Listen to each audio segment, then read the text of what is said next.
And hi again, everyone. Welcome to the Donovan Live post-game show right here on WKYC's Facebook Live. I'm Dave DiNatale with the man himself, Jimmy Donovan.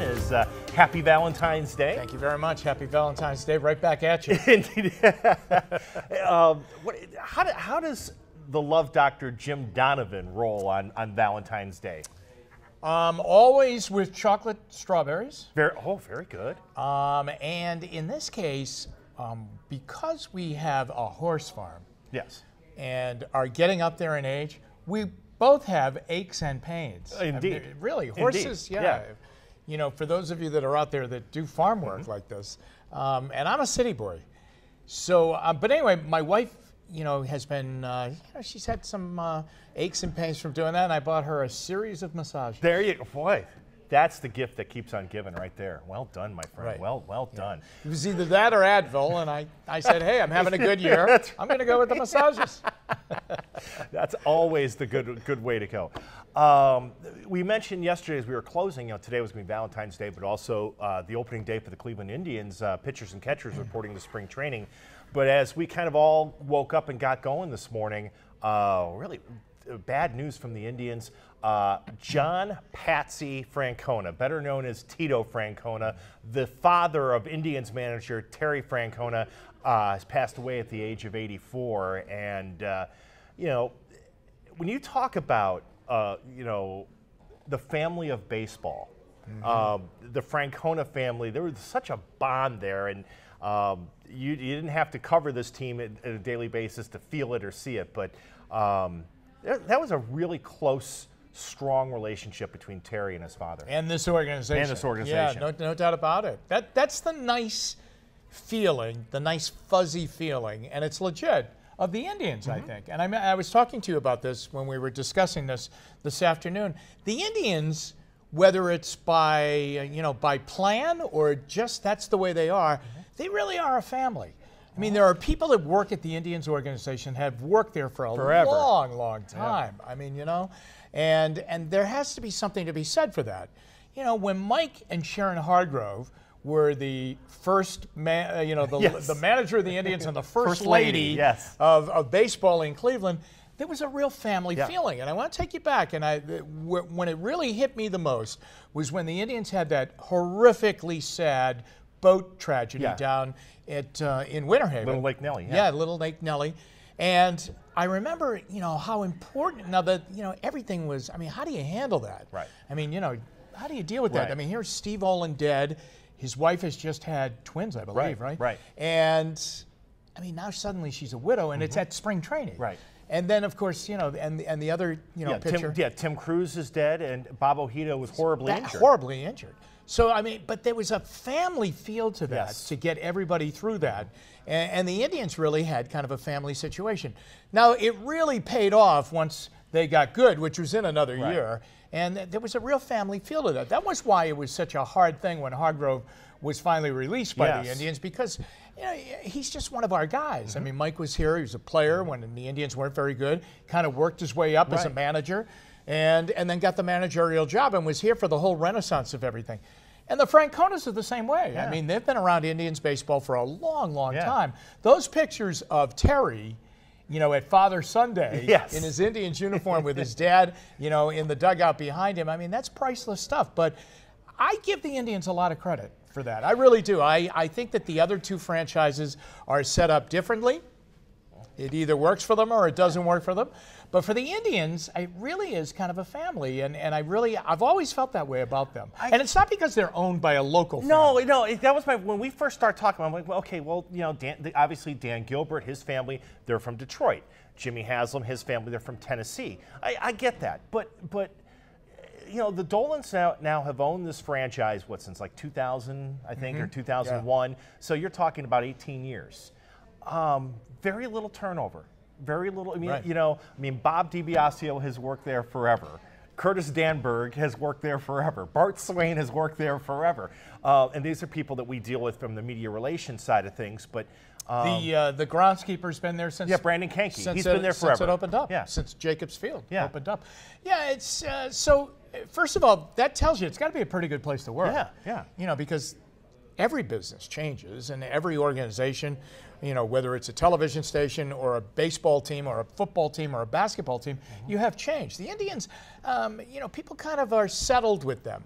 And, you know, what a proud moment it must have been for Tito Francona to see his son not only win World Series with the Red Sox, okay, and then probably a very tough thing to watch your son kind of get shredded. Get booted out. Get booted out of the Red Sox after he took them to historic World Series wins.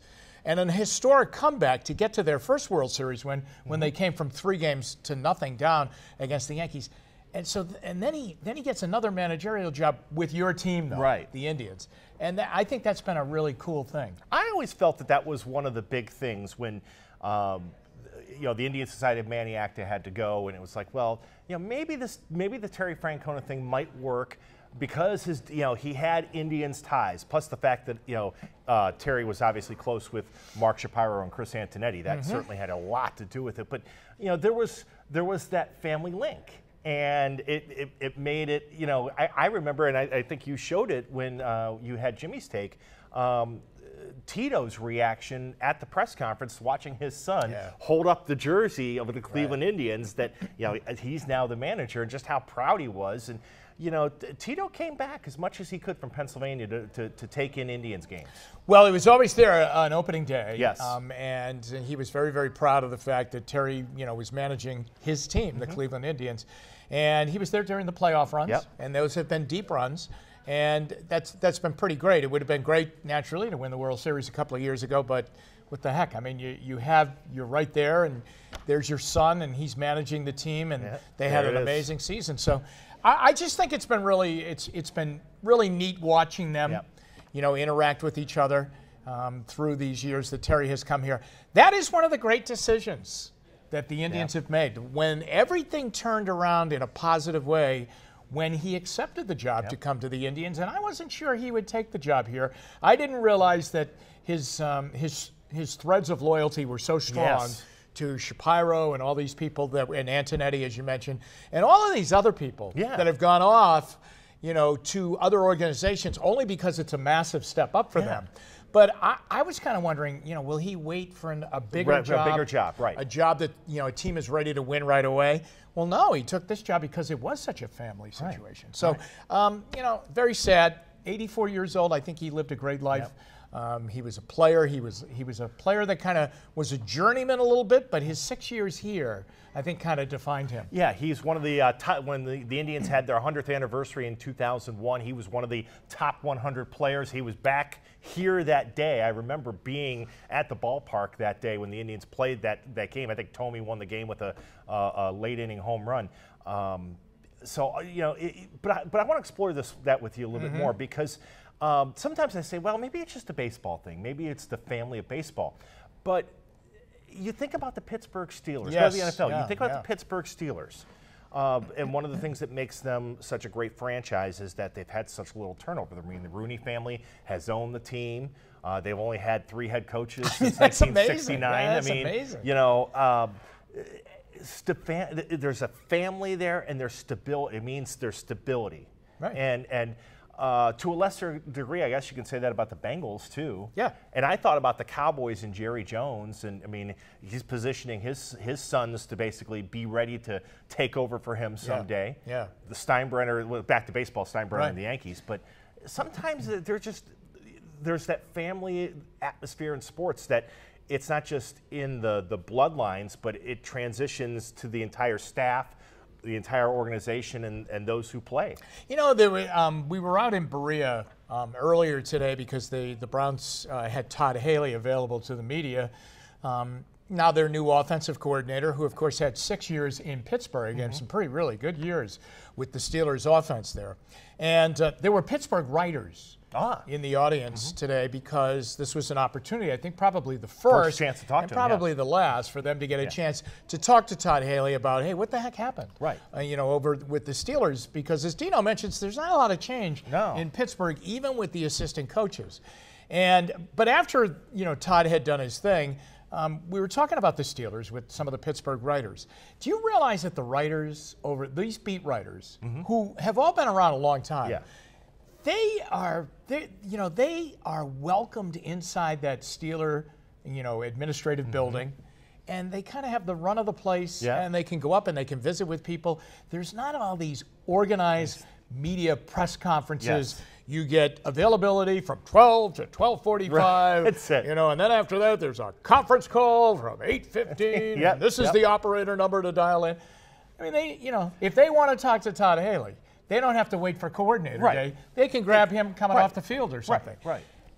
That's that's been kind of lost in today's sports, and certainly in the NFL. Yeah. And, there's a Belichick fingerprint all over that. Right. Because really, he was the one that really set down a lot of rules on how the media can't cover the team, rather than these are the rules on how you can cover the team. Do you think that some of that also goes back to having training camp in the headquarters instead of having it, in the Browns case at Lakeland, but the Steelers case, they always have it in Latrobe every year, and it seems like that's kind of a free-for-all too, where you can just kind of hang at the dorms or hang out in the field, and you have a ton of access, and you really get to know, and by us, through you to the fans, you get to know these guys better. Yeah, it could be. I wonder. There's so much tradition over there, and that's what you're talking about, really, is the fact that they are in this tiny little college over in the hills of Latrobe, and that becomes like a summer pilgrimage for Steeler fans to go and see the Steelers play and practice, and something that they don't really get a chance to do once they come back into Pittsburgh and it's regular season time. It's like the Packer fans. It's a tradition to that the kids allow the players to use their bikes and go back over to the Packer locker room after they practice during training camp. It's the good traditions that really it's something that your dad did and you did and you want to do with your kid. Yeah. And there isn't enough of that. I was going to say, there's not enough of that in the NFL. There's not enough of that with the Browns, period. And I know they're trying. I don't mean to beat it. I know they're trying to create something. They would say, well, look, we just want to win games. And I get that. They need to win games. But, well, the best thing they have done at their training camp is they have found a lot of homes for dogs that need adoption. Yeah. Well, they have that puppy. That's right. They have the puppy pound out there, and it's fantastic. And I give them a lot of credit for that because I love dogs. Me too. And that's great. But I don't know what it is, Dino. I don't know if it's a lack of actual space out there. Yeah. Okay. And I know it's important, and it's very, very, I think, vibrant and prosperous for Berea to still have the Browns there and to have them have training camp there. But I don't think that there's enough room. Yeah. I mean, there's just not enough room to have thousands of people. They pretty much do what they can to get 4,000 or 5,000 people in there. And they've tried everything. Do we put stands here? What do we do? Right. And then there's a parking problem because you're in neighborhoods over there. So really, their facility might be the problem there. And I know that they were very deep in conversations with the city of Columbus to try and build them some kind of a summer facility where they would hold their training camp. It looked like that was going to happen at one I point. would have thought that Alex Shiner was probably on the heels of getting that done. And then I think at the final hour that fell apart. Last thought about the Indians as they get started. I'm getting the feeling, and I've read, you referenced to me in a conversation, if you listen to Sirius XM Radio, Mike Mad Dog Russo. Chris, not Mike. I'm thinking Mike Francesa. Chris Mad Dog Russo, he was talking on MLB Network about how the Indians' window might be closing after this year.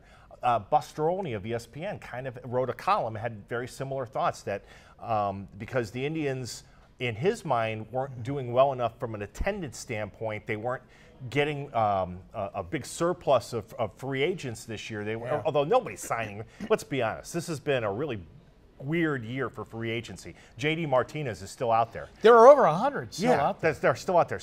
But having said that, I get the feeling nationally, and I don't know yet locally until we actually see these guys out in the field. But I'm getting the sense that people think that this might be it for this particular run for the Indians.